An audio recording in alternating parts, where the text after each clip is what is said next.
Please be advised, this episode does have content that some may find distressing. As always, listener discretion is advised and it is not suitable for anyone under the age of 13. Hello and welcome to episode 28 of It's Murder Up North. I hope you are all keeping safe and well. I'm currently working hard at improving my audio. I know that it isn't brilliant and I'm not happy with it. And to everyone who has been listening so far, I say thank you for sticking with me. Hopefully I will have a permanent recording space in my house soon, which should help to enhance the audio and keep it consistent. My podcast of the week is Reverie True Crime. Paige is an amazing host with an incredible accent, and I've had the privilege to get to know her beyond the show. Please show her your support by checking out her podcast. Here is a sneak peek.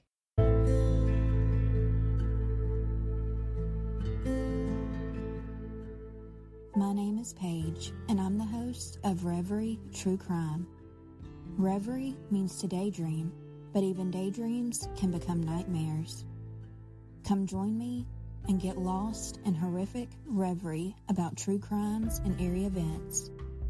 Reverie True Crime Podcast, available wherever you stream your favorite podcasts. Now, let's head to the episode.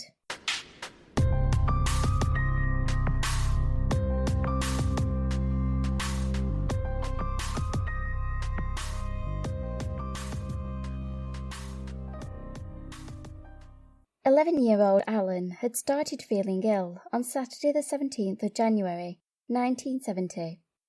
He had a raised temperature, was lethargic and had a raspy cough. His mum Mary called the doctor to check on him, and upon assessing Allan, the doctor concluded the child had influenza and would require bed rest. Knowing that she and her husband Tom could not stay home from work to care for him, it was arranged that their son would be taken to his brother Dennis's house in Newcastle, where he would be taken care of. So, on the following day, Mary and Allan left their home in Gateshead, which sits on the south side of the River Tyne, and they walked the 3-mile route to the house his brother shared with his wife Maura on Gerald Street in Newcastle. Gerald Street lies in the Benwell area to the west of Newcastle city centre. Lined on both sides by red brick terraced houses, the road was on a gentle incline, and at the end of the road, on the corner of Gerald Street and Armstrong Road, sat Appleton's Stores, the traditional corner shop that was once a familiar sight on the streets of the UK. By the following Friday, Allan's health had improved, and he had been spending that Friday evening playing football with a couple of friends who lived on the street. On the Saturday, it was raining heavily, and the young boy stayed inside most of the morning, only nipping outside to have a quick smoke. At roughly 1:30, his sister-in-law, Moira, asked the boy to go to the corner shop to buy a pack of cigarettes, a simple errand that wouldn't have taken more than 5 minutes.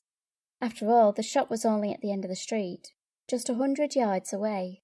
Allan left number 82 Gerald Street, dressed in his blue jeans, a grey shirt, and a grey coat, which he pulled tightly about himself as he headed down the hill in the freezing rain. Reaching the shop at roughly 20 to 1, Allan spoke briefly with Mrs. Appleton, who ran the corner shop. He purchased the cigarettes and then headed out of the store, witnessed by a 12-year-old girl who passed him as she entered the shop. As it was January, it grew dark at about 4 p.m, and the temperature fell rapidly. The rain persisted, yet Allan had not returned home to his brother's house. Dennis and Moira were not overly concerned, thinking perhaps the young boy had headed home to Gateshead, a trip the 11-year-old had made on numerous occasions. However, by 6 o'clock, when neither Dennis nor his mother had seen him, the family headed out to search for Allan. The youngest of 6 children, his family made a substantial search party, but their efforts were fruitless.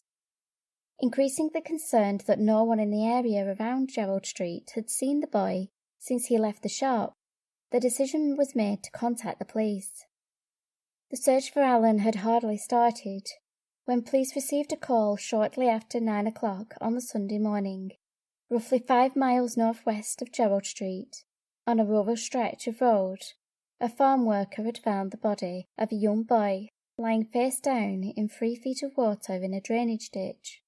Gordon Bell told police how he came across the body while driving up the lane towards Callerton Grange Farm, where he worked.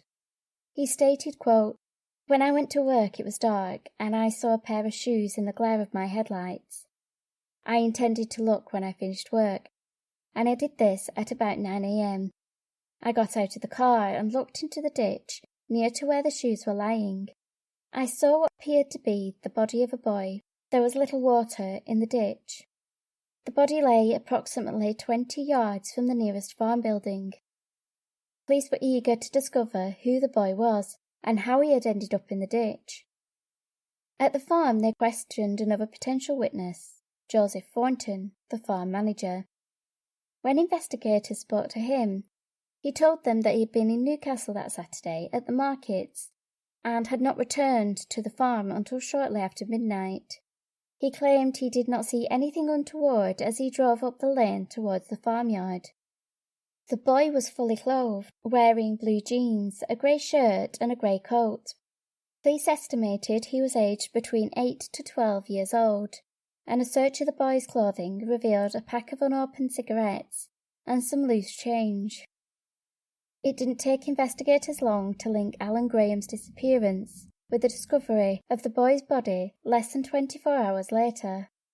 Following a post-mortem, pathologist Dr. James Ferris recorded the cause of death as manual asphyxiation, stating he was probably strangled, quote, "by someone left-handed, but it was possible that this was accidental.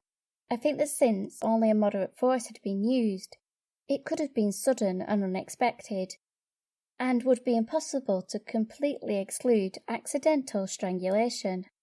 The pathologist concluded that the body had been in the ditch for several hours, and that there was nothing to suggest that Allan was alive when he was placed there, as it was estimated that the boy had been deceased for up to 12 hours when he was found. There was no evidence of any sexual assault. However, the fact he was found in water and the area had experienced heavy rainfall did mean that vital evidence may have been compromised or even lost. It was, however, determined that where he had been found was not the place he had been killed. One theory the police were considering was the chances Allan had been lured into a house on Gerald Street, where he was killed, and his body subsequently brought to the remote location under the cover of darkness. They also considered the prospect that he may have been killed by one of his peers, due to the pathologist stating that the amount of pressure applied to Allan's neck was not excessive. Although Allan's body did not yield any forensic evidence, soil recovered from close to where he was found was sent away for testing.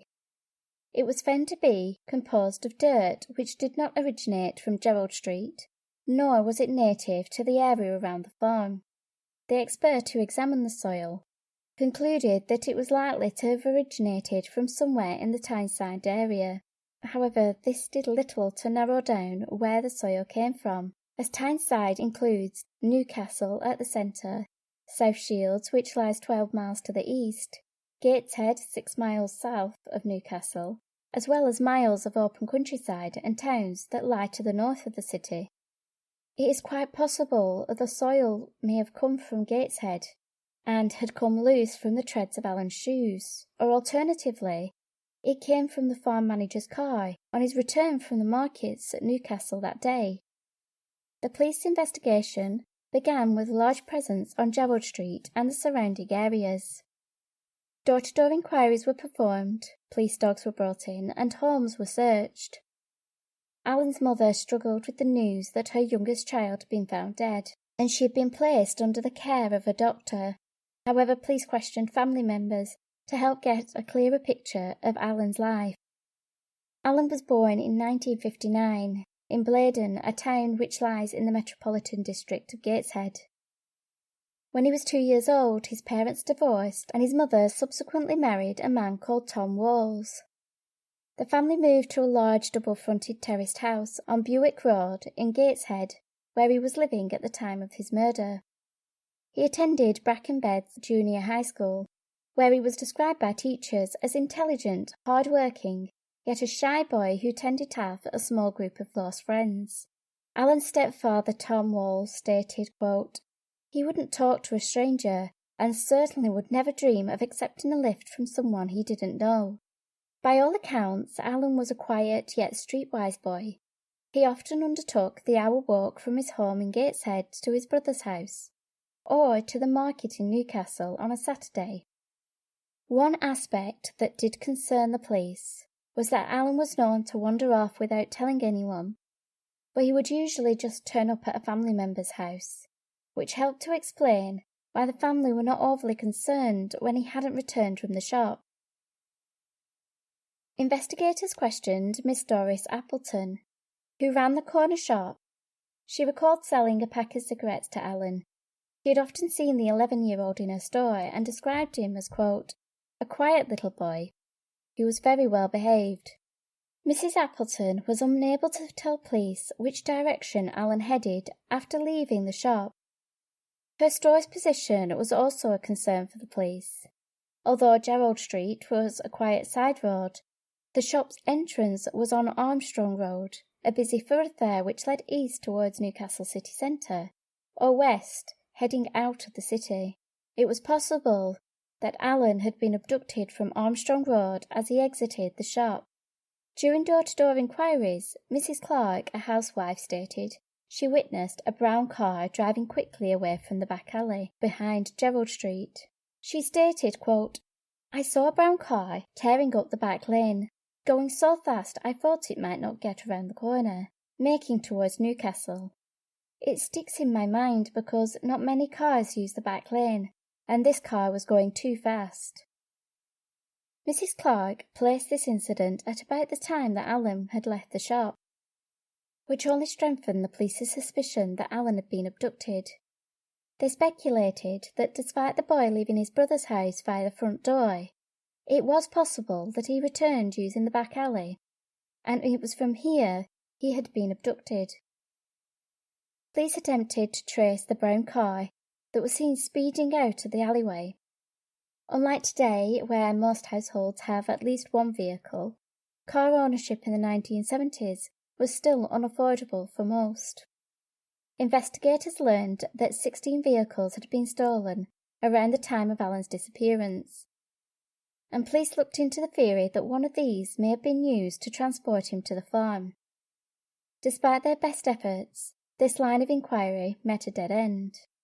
While continuing to conduct door-to-door inquiries and investigating known sexual predators in the area, the police also searched Allan's home in Gateshead.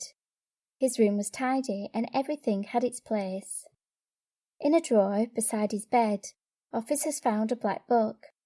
Although it was a plain-lined notebook, it appeared as though Allan had been using it as a diary, and he had also written over 30 names and addresses in the book. When asked about the diary, his parents were unaware of its existence. However, they recognised some of the names as Allan's friends from school. There were other names they were not so certain about, but they did advise investigators that Allan was a passionate pigeon fancier, which meant that he bred and reared pigeons. He actually had a couple of chicks in his loft at the bottom of the garden that since his death his mum had found solace in taking care of. Once again, police followed this lead and visited the pigeon lofts roughly 100 yards from Appleton's shop. They traced all the people who owned lofts on the site, yet no one had seen Allan on that Saturday. Investigators also spoke to the pigeon breeders who congregated at Newcastle's Green Market, a place Allan regularly attended, in the hope that it would yield some clues. But yet again they failed to gain any new information. On Saturday the 2nd of February, a week after his murder, Allan Graham was laid to rest at Saltwell Cemetery in Gateshead.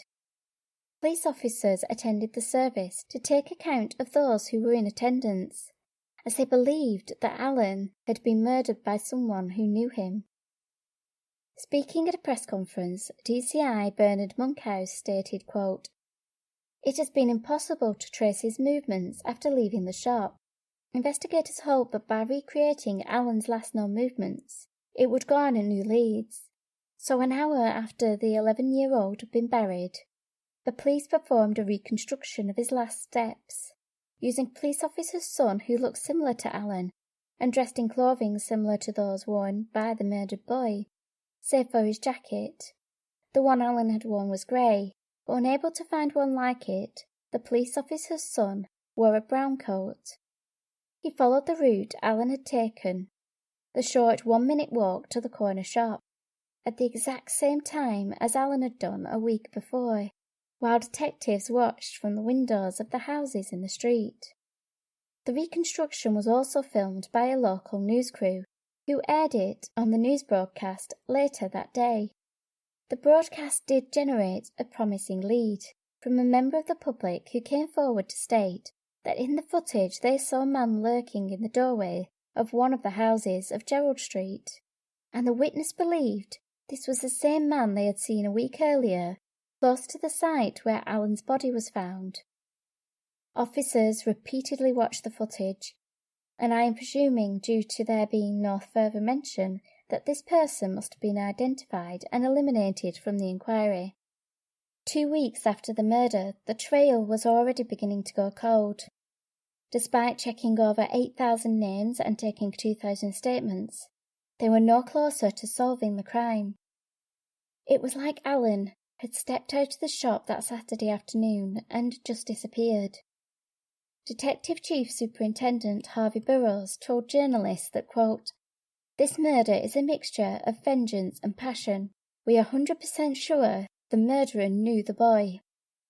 Despite the fact there were no visible signs of sexual assault, Burroughs also stated that they couldn't rule out a sexual motive, stating, quote, "I think a homosexual associate committed this murder. Very few people, other than family, knew he was in Newcastle that day.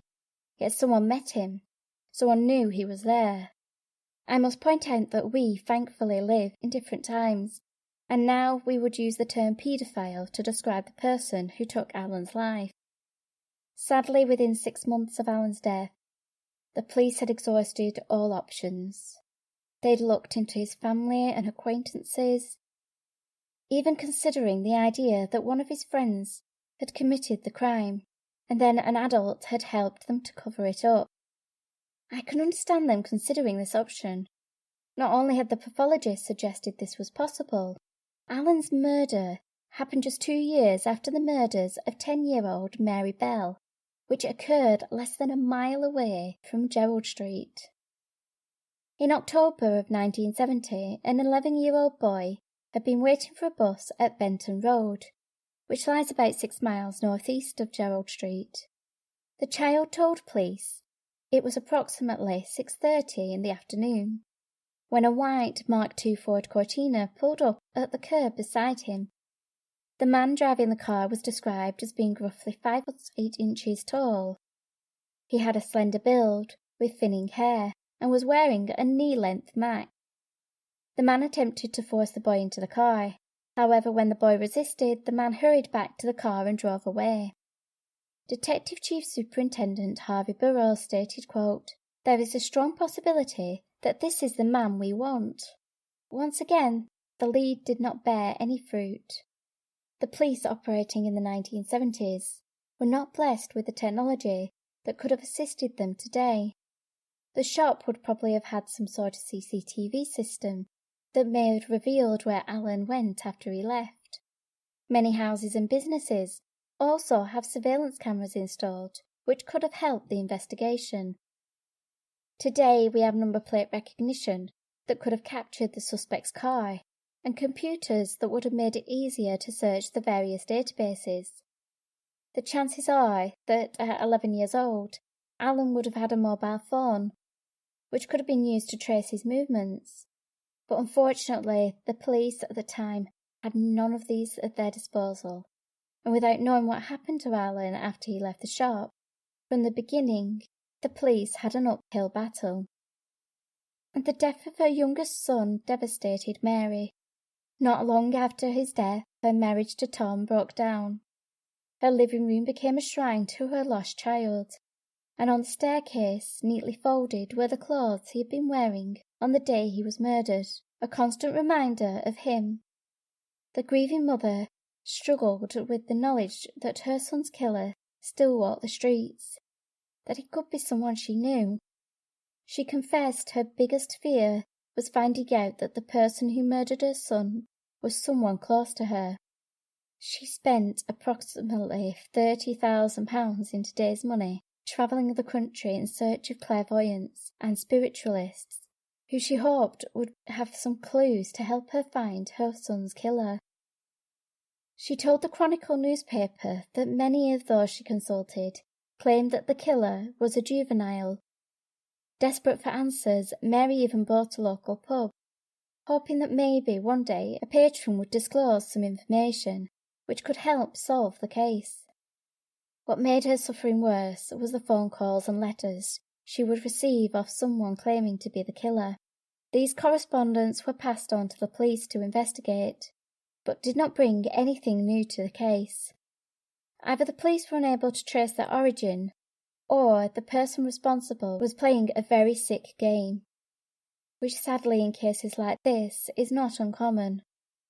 4 years passed, and despite the case being regularly reviewed by police, the case remained cold, even after the News of the World offered a £100,000 reward for information that led to the perpetrator being identified and convicted. It's heartbreaking when a case goes cold, and the family are left waiting for answers. The police have intermittently re-examined the evidence, but years turn to decades, and the death of Allan Graham has faded into obscurity, forgotten save by his family and friends.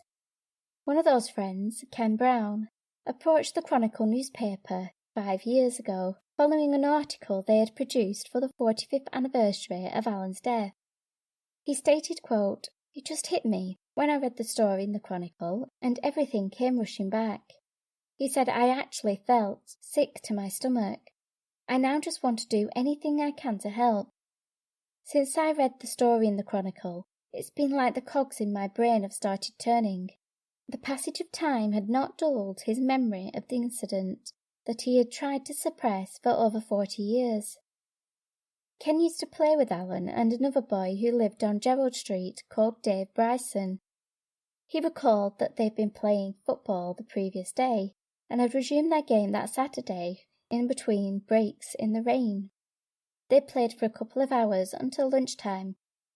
They came out again later and saw Allan heading to the shop. Ken then told the newspaper that he witnessed a man trying to coerce Allan into a van. He recalls the van pulling up alongside Allan and the driver shouting the boy's name in a strong local accent. The man instructed the boy to get into the vehicle. He recalled that the van was dark blue with 2 doors at the rear and the driver and passenger doors at the front. The front and rear bumpers were trimmed with chrome, as were the headlights. He didn't notice anything else that was remarkable about the vehicle and did not recall the registration number. He could, however, remember the driver, whom he described as being in his late 20s, with a slim figure. He was wearing a light blue shirt and a jacket. Ken noted that the man had worn his dark hair in the slicked back fashion, which was popular at the time. Ken claimed that he was interviewed by the police the following day, and he had told them what he had witnessed, with a detailed description of the van and its driver. However, for some reason, he was never asked to make a formal statement, and he was not approached by the police again. Police did speak to Ken 5 years ago, and they did pursue his testimony. They also reviewed the limited forensic evidence that had been recovered and sent it away for testing, hopeful that the advancements in technology would provide new leads. Once again, their hopes were dashed. In January 2020 marked the 50th anniversary of Allan Graham's death. The Chronicle reported that as of February this year, the police have started to reinvestigate the case, following information provided by someone who was a friend of Allan's. Whatever this information was, has not been made public, and so far there have been no new developments in the case. Brother Dennis still clings to the hope that his family will get answers. He claims that many in his family have moved on, but he feels unable to let go until he knows the name of the person responsible for killing his little brother. Dennis Barron told the Chronicle that from the beginning of the investigation, he had little confidence in those who were handling the case. He stated, quote, "It just seemed like everything was done in a rush. I just thought they were a bit amateur. I got that feeling from the moment they took my statement. I just thought they couldn't be bothered." He also felt the police spent too much time focusing on the family and claimed, quote, "It seemed like the only people they really questioned was us. They took hair and everything from us. You would think that we had done it. I think they thought it was in the family." Although the case is now half a century old, there is still a chance it could be solved. All it takes is for someone to come forward with new information, the perpetrator to confess, or an advance in technology that allows the evidence to be retested. If the person responsible was the same man witnessed by Ken, then the perpetrator would be in his mid to late 70s, so it is realistic to believe that he is still alive today. But I don't want to end this episode on a low note. And that's why I had a look into some cases that were solved years after the crime was committed, just to show that there is always hope. The first case I found occurred in Knutsford, which lies 14 miles away from Manchester. Back on January the 26th, 1953, a 71-year-old man called Walter Humphrey was murdered at the petrol station where he worked. The petrol station attendant was discovered lying on the garage forecourt unconscious, with severe head injuries. He was admitted to nearby Altrincham General Hospital, but died of his injuries the next day. An investigation of the crime scene uncovered a number of clues. The nozzle of one of the petrol pumps contained blood and hair which was believed to have belonged to the victim. A subsequent post-mortem revealed that Walter had died from multiple skull fractures after being struck on the head by the nozzle 3 times. Police also discovered that the petrol station had been robbed, and a total of £5 had been taken, the equivalent of £145 today. Officers were able to lift fingerprints from the cash tin, which until 2007 yielded no match. Starting in 1997, police forces across the UK were beginning to use computer databases to store fingerprint records. However, it was not until 2001 that a national automatic fingerprint recognition system became fully operational. When the Cheshire Police's Cold Case Unit ran the fingerprints through the national database in 2007, they finally got a match to a petty thief who had been arrested in 1970 in another part of the country. This was a huge breakthrough in the case, and the police tracked the perpetrator down to his last known address in Italy. However, any hopes of charging the man with murder were dashed when they discovered that he was no longer alive. The news that the murderer of their father and grandfather had finally been solved was bittersweet for his family, as Cheshire Police had made the decision that due to the perpetrator being deceased, they would not release the name of the murderer to protect his family from reprisals. Naturally, Walter's family were devastated and angered by this decision, to be so close to learning who had murdered their loved one, yet not actually knowing the murderer's name. For Cheshire Police, the introduction of the National Fingerprint Database allowed them to close one of their oldest unsolved cases. Detective Inspector Joe Miller said, quote, "All unsolved cases are subject to formal periodic reviews, and one aspect of this review is the application of new technology. This was a brutal, callous, and cold-blooded attack on an elderly man. It is satisfying to be able to complete the work begun by my predecessors so diligently over half a century ago." Another case that was solved by the advancements in forensic science was the case of Nova Walsh, who lived in a block of flats in the Ladywood area of Birmingham. The 24-year-old split her time between looking after her 2 children, who were both under the age of 6, and working part-time as a cleaner. She had recently split from the children's father and was living alone with her youngsters when she disappeared in the summer of 1981. Police became increasingly concerned when one of Nova's friends received an anonymous letter stating that Nova had been murdered by a man who she had met on a night out. 3 weeks after she had disappeared, the mother of two's body was found in an unused electrical cupboard, which was accessed from the communal area in her block of flats. A piece of chewing gum had solidified inside the lock, which prevented the door being opened.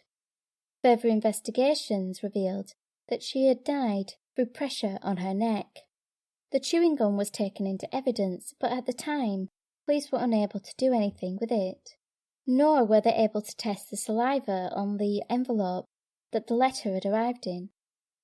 This all changed 35 years later with the advancements in DNA technology, which linked the letter and the chewing gum to a man called Osmond Bell. He was known to the victim. He was her ex-partner and father to her children. Looking into the history between Norva and Osmond, it became evident that their relationship had come to an end when Norva decided to walk away from her abusive partner. She had finally built up the courage to leave him after he had threatened to kill her. Since the pair had split, Norva had started a new relationship. It was speculated that this was Osmond's reason for killing her. On the 22nd of March 2017, 60-year-old Osmond Bell was found guilty of manslaughter and was handed a 12-year sentence. As he handed Bell his sentence, Judge Patrick Thomas QC said, "I am satisfied that there was here a background of relatively minor domestic violence. There is no doubt at all that the police were called to the flat in order that Norva Welsh could have you removed. There is no doubt also that Norva was looking to break away from you to the extent of forming a new relationship. That you felt jealous of the new relationship was clear. I do not consider it was a premeditated killing. It arose out of a quarrel. In anger and upset at Norva ending the relationship and had taken up with another man, you used force upon her neck. You moved the body from the flat where it was into the electricity cupboard, right up into the back. After that you did nothing, knowing where Norva's body was. Her children were distressed about it. Her family was distressed about it. You thought it was getting a bit hot and you wrote a letter, intending to point suspicion away from yourself and towards somebody else. Following the trial, Detective Inspector Justin Spanner spoke to the press, stating, quote, "This is a message to anyone out there of any unsolved case who thinks they are free and the police are not going to investigate. With the advances of technology assisting our old investigations, we can bring people to justice no matter how long after the offence has happened. While this case is a little more rare, it does show that after 35 years, there are new opportunities and new forensic advancements that we can use to look at cases and to see if there is an opportunity to convict people." It is reassuring to know that despite the passage of time, these crimes have been solved, and the families have finally got a sense of closure. I only hope that one day Allan Graham's killer is identified. I would love to know what your thoughts are on this case. Do you believe that Allan knew his killer? What do you think of the theory that he was killed by another child? Please get in touch on Twitter or Facebook. I would love to read your theories. Episode 29 will be available next week. So in the meantime, keep an eye on those shadows.